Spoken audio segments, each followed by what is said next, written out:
What's going on with Texas gang? It's your boy Jesse James. Gonna learn a little bit of Final Fantasy, specifically number 6, Kefka. I heard this boss was pretty crazy, so let's see what it is.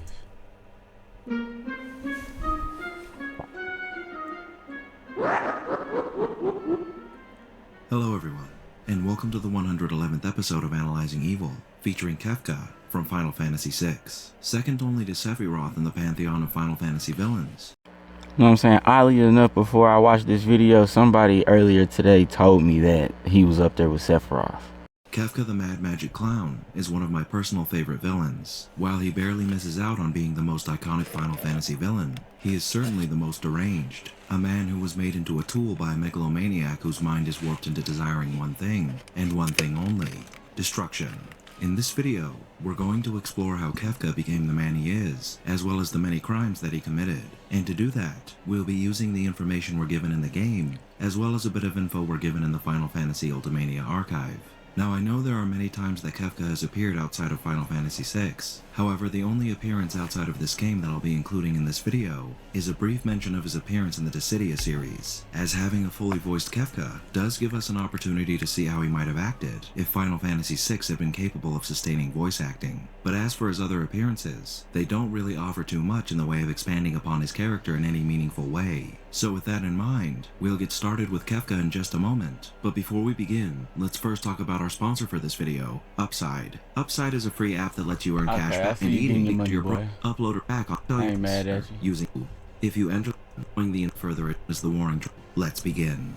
In the beginning of this world's creation, 3 divine entities known as the Warring Triad descended from heaven and began a cataclysmic war amongst themselves that shaped the world of Final Fantasy VI as we know it. Upon a golden statue in the Esper Caves is written this inscription: 3 gods descended from the heavens. Fearing one another's power, the gods began to war. Those mortals caught amongst their fighting became espers, and were forced to fight endlessly as slaves to the gods. Long ago, after perhaps centuries of fighting, the gods decided to cease their fighting and turn themselves to stone so they might save the world from the turmoil of their constant warring. And as they were entering their slumber, they gave the espers a solemn warning: never must we be woken. Following the War of the Magi, the war fought between humans and espers for dominion of the world, which took place 1,000 years before the events of this story. The espers retreated to a new world, with the statues in tow, safeguarding them from those who would seek to abuse their power for their own gain, and sealing themselves off from the world for the same reason. 1,000 years later, Emperor Gestahl, wishing to dominate the world, reopened the sealed gate that led to the Esper world, and there he gained for himself the half-Esper child Terra, and from her and other Espers' power was extracted the necessary tools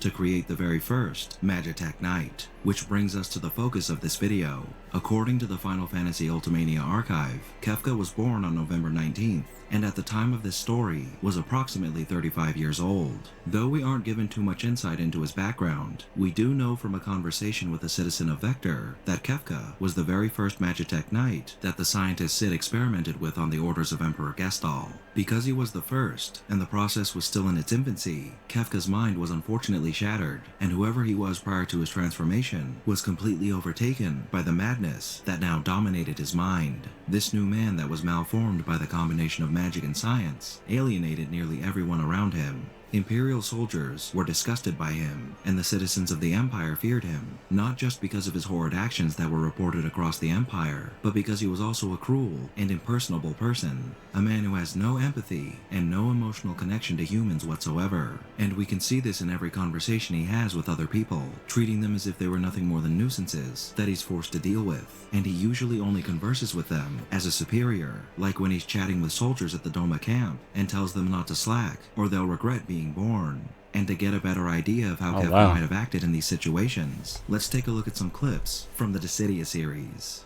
Well, Coochie-Coo, it looks like now's the time for you to show us what you can do. There's only one of them too, you know. This is your chance to shine! Will you not stop talking? What's this? The brooder and the narcissist having a heart-to-heart? Oh, this is rich. So rich it gives me gas. Gives me gas, I say. And I give it back. Get this joker of a dude out of here, man. Destruction is the fate of all things. Listen, do you hear it? Those are fate's footsteps. Ta! La! Pia! Beyond the chaos, the end. On the real, hold on. I need to look up something. Yup, he's definitely trying to be a Joker ass nigga. Batman been around since the 40s. So I know for a fact that he's trying to be Joker.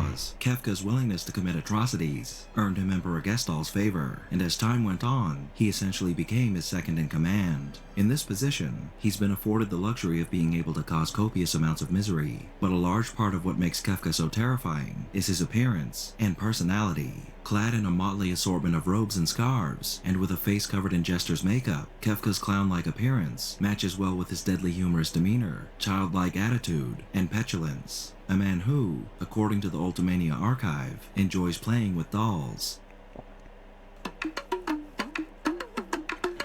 Hold on, man. A grown man playing with dolls, bro. Dolls. And we see him playing plenty of practical jokes on several different characters throughout the game, which are more often than not always accompanied by his signature laugh. Every time Kefka makes an appearance, we're treated to his twisted sense of humor, but not all of his jokes and outbursts are accompanied by brutality. In our first real encounter with him at Figaro Castle, Kefka walks onto the scene with 2 soldiers attending him. Here he complains about Emperor Gestall's orders forcing him out into the desert, where Edgar the Pinhead lives, exclaiming that recon jobs are the pits, as he fidgets about. Then, he clears his throat and exclaims that there's sand on his boots, and the 2 men who are with him immediately panic and rush to aid their superior, no doubt fearful of what might happen should they disobey. After they finish, Kefka laughs and calls them pathetic idiots. We get a bit more of this type of comedic relief when Sabin tells him to wait, and he replies, "Wait," he says, "what do I look like? A waiter?" However, that's about it, and even those jokes are merely a prelude to the violence and destruction that follows them, and the rest of Kefka's appearances in this story are always accompanied by brutality and cruelty, and they show us just how evil Kefka truly is. As I mentioned earlier, the first time Kefka actually appears in-game is at Figaro Castle, but we first encounter him in a flashback that Terra has in the Narsh mines. Here we see Kefka placing the slave crown on Terra, laughing gleefully as he does so, afterwards taking her along with him to test out her powers by disintegrating 50 Imperial soldiers in her new Magitech armor. More laughter from Kefka serenading the slaughter as he shouts for Terra to burn them all to a crisp. Terra, the prized possession of the Emperor, eventually manages to escape the clutches of the Empire with the help of the Esper Valakramanda, and Kefka was sent to retrieve her, which brings us to that first encounter at Figaro Castle. Kefka has gotten word that Terra is hiding out here, and he informs Edgar that should he be hiding her, he hopes that nothing happens to his precious Figaro, which of course something does, as Kefka returns the following day to torch the castle. While Figaro manages to survive thanks to its ability to dive below the sand, this is the first time we're shown how Kefka is more than happy to put the lives of hundreds, if not thousands of people at risk in order to get what he wants. And had Figaro been a regular castle, it's likely that many people would have lost their lives here. The next time we find Kefka is at the assault on Doma. Here he plots to have his compatriot, General Leo, a man he despises for his honor, recalled back to the Imperial capital Vector on false orders from the Emperor, after which Kefka planned to bring a swift end to the assault by poisoning the Doma River.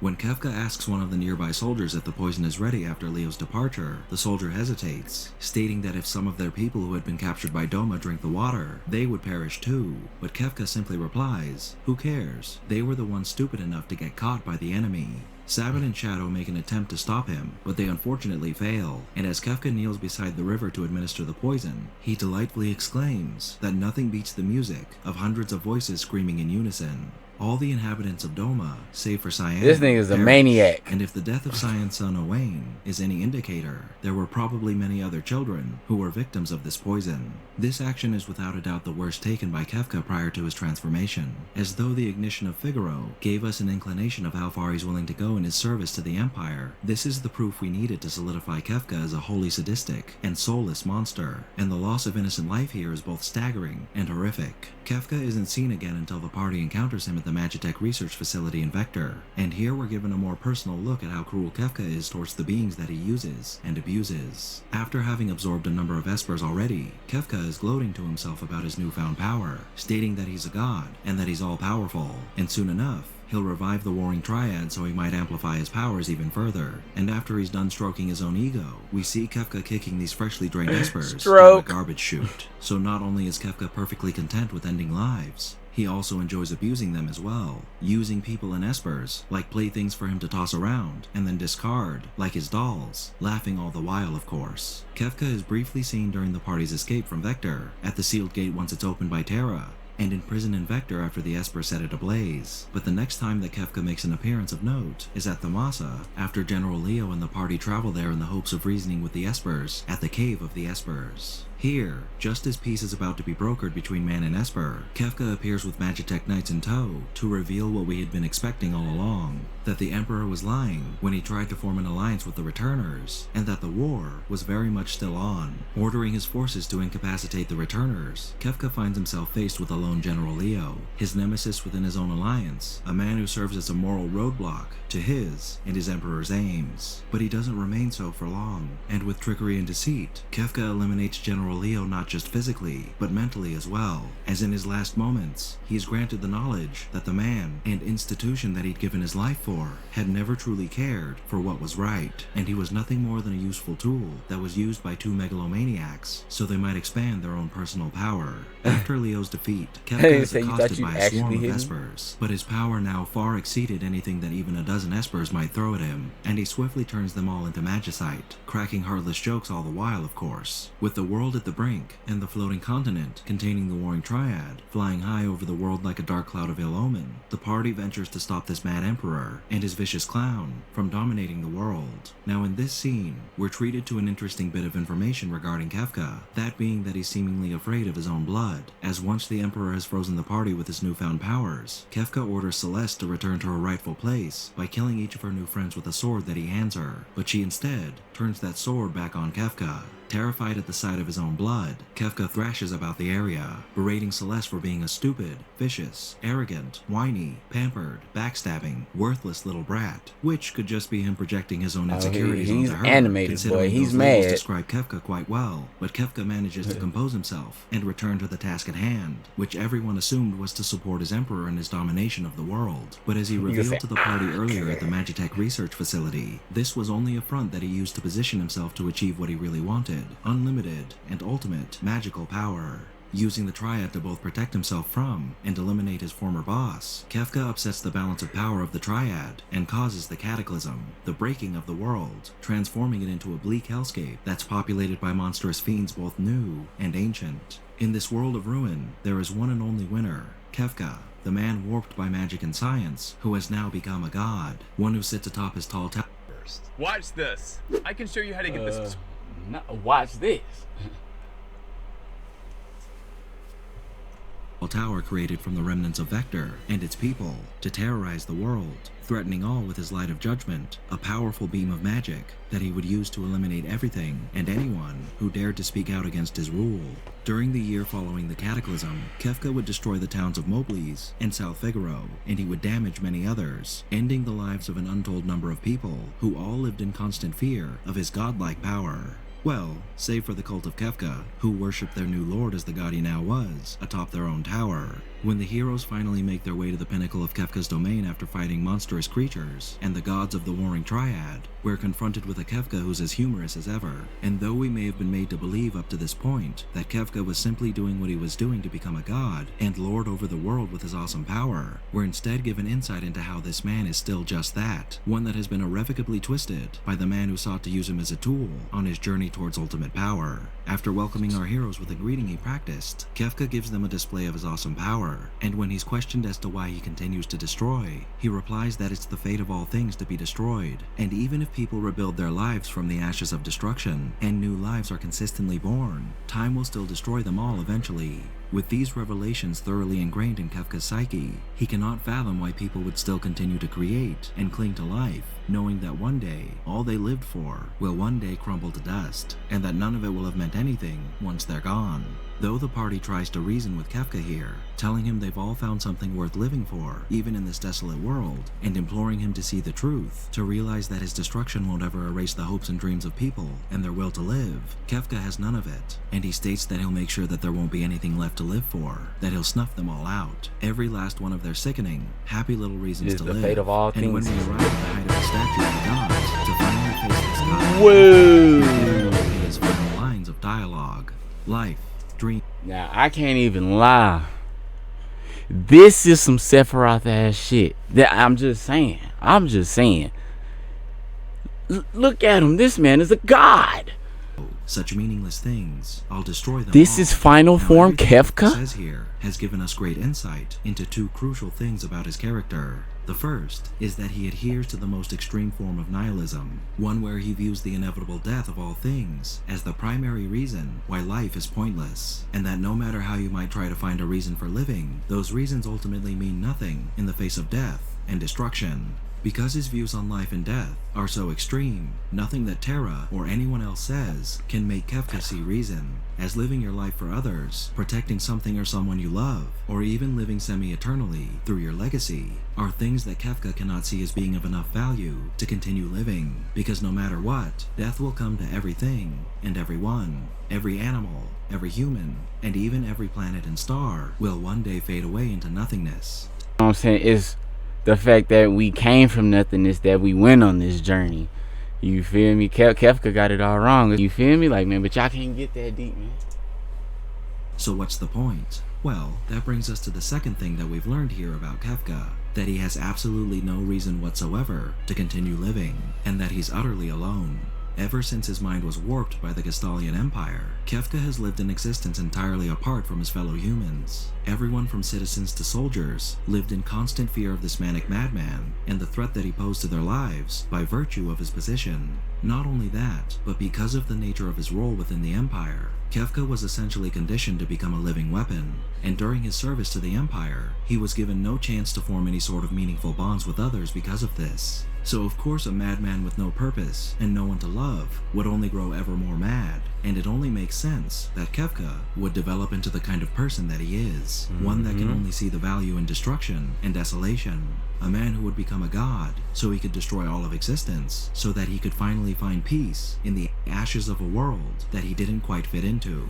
It's interesting to note though that Kefka had achieved far more success than most villains, as he I'm sorry, man. I just be seeing some real shit and I be wanting to talk about it. Man, like, let's listen to what he said again. world that he didn't quite fit into. See, you ain't supposed to fit into other people's worlds. People's supposed to fit into you.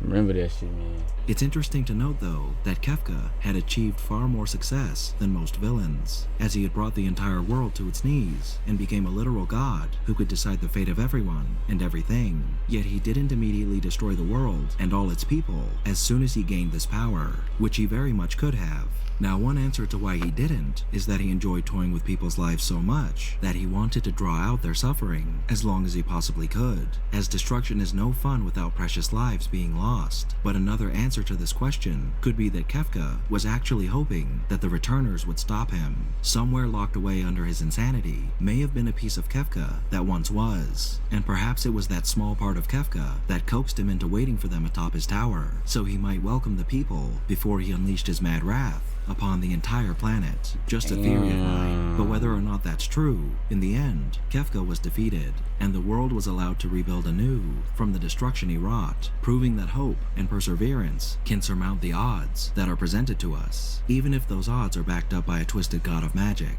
And at this end, who was Kefka Palazzo? He was a man who was likely forced into becoming the first in a long line of cruel experiments that would help a megalomaniac achieve his dream of world domination. Broken beyond repair, Kefka filled his role as the Emperor's mad dog better than the Emperor likely anticipated, bringing suffering and death to thousands upon thousands of people during his service to the Empire. After betraying the man who corrupted him, Kefka would gain the power necessary to inflict misery on a far grander scale than he ever could have as a man. And because of his entirely nihilistic outlook on life, the world was almost brought to utter desolation as he played with a populace that shuddered under the shadow of his godly fingers. But we must always remember that Kefka never wanted to be the man he was made to be, and he was just that, what he was made to be, not who he really was, but a focal point of darkness, a sadistic and utterly merciless man who became a tool for a power-hungry monster that cared nothing for the lives that he wanted to lord over. Though Kefka's character may be tragic, he did wound his world more than any other being in history, and no matter how much we might be able to sympathize with him and understand that who he became was not his fault, there's no doubt that Kefka's actions are beyond inexcusable, and the choices that he made, influenced by madness or not, ultimately transformed him into a monstrosity that was born from the very root of evil. Thank you all for tuning in to this episode of Analyzing Evil, and I hope you've enjoyed. What are your thoughts on Kefka? In my whole life, I've been thinking Sephiroth was the ultimate villain. This nigga Kefka got him beat for real. That is intense. Not even gonna lie to y'all, man. I mean, his whole act, I ain't gonna say is better than Sephiroth's, but I mean, like, the damage he did, yeah. I'm not gonna underrate him on that. Like, yeah, fam put in work during his timeline. Sheesh. Did y'all know that, man? Let me know if y'all didn't know that. But I'm gonna go ahead and get up out of here. Like, comment, and subscribe. Share to somebody who likes Final Fantasy. West Texas gang, we out.